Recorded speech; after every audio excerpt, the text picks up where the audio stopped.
In the world of automotive engineering, legends are often forged on dynos, racetracks, or in the secret test cells of manufacturers. But sometimes the greatest stories come from engines that were never allowed to prove themselves. This is the story of a power plant whose fate was sealed not by flaws, failures, or lack of innovation, but by boardroom battles, political maneuvering, regulatory pressure, and the uncomfortable reality that progress often threatens the status quo.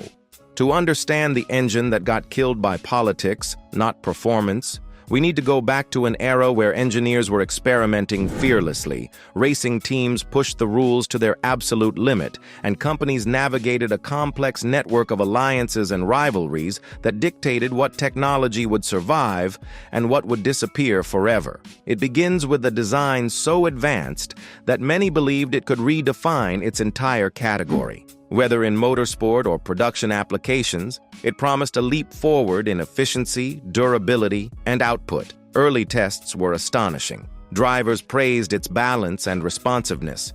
Engineers celebrated its thermodynamic efficiency. Competitors quietly panicked at what its success would mean for the established hierarchy. But the thing about groundbreaking technology is that it doesn't just challenge physics. It challenges power structures, industries, and people who benefit from things staying exactly the way they are. As the project moved from prototype to validation, whispers inside the industry grew louder. The engine's results were too good.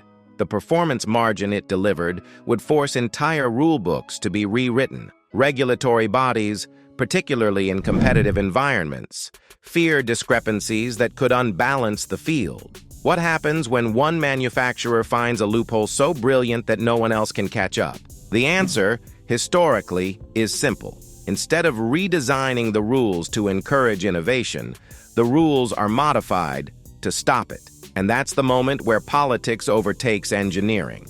In private meetings, officials debated whether allowing this technology would make the sport, or the market, unsustainable for everyone else. Rival teams and corporations lobbied behind closed doors, arguing that innovation is only valuable when it benefits everyone equally. Of course, what they really feared was being left behind. Meanwhile, inside the engineering division responsible for the project, frustration surged. They had created something remarkable, something that could elevate the entire discipline, and yet the forces outside the lab were mobilizing to stop it before it even reached the public eye. Internal politics also played a decisive role. The company developing the engine found itself torn between factions. Those who believed in pushing boundaries at any cost, and those more concerned about budgets, partnerships, compliance, and the delicate relationships with governing bodies. It wasn't just a matter of what the engine could do. It was a matter of what allowing it to succeed would break contracts with suppliers would need to change.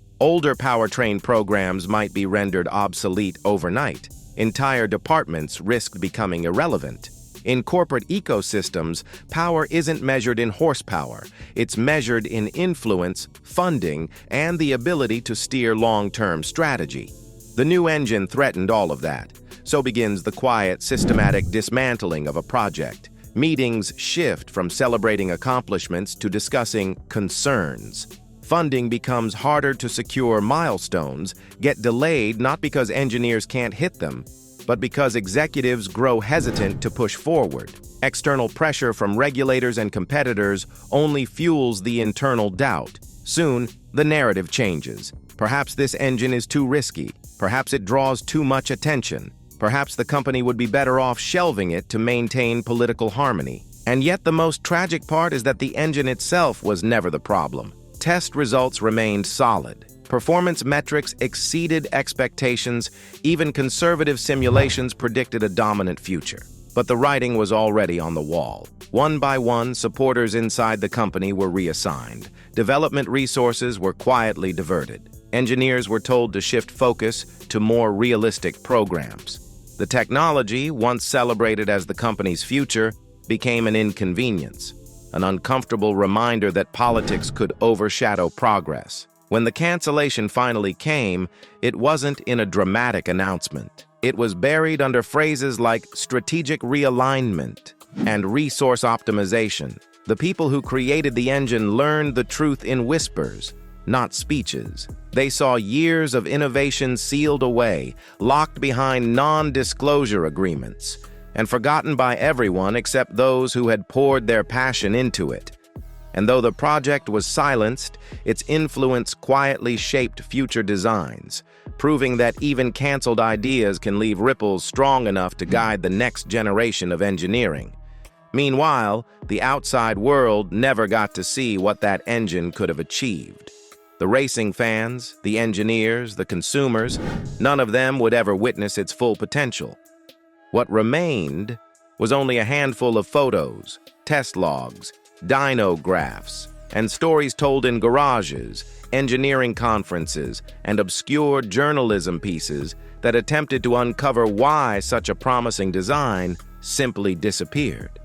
But the legacy of this engine doesn't end with its cancellation. It became a symbol of a recurring truth in automotive history. That performance alone is never enough to survive. Politics can kill innovation faster than any mechanical failure.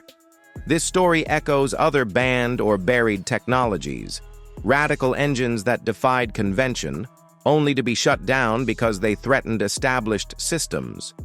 Sometimes these engines re-emerge in documentaries, technical retrospectives, or leaked documents years later, allowing enthusiasts to imagine what might have been.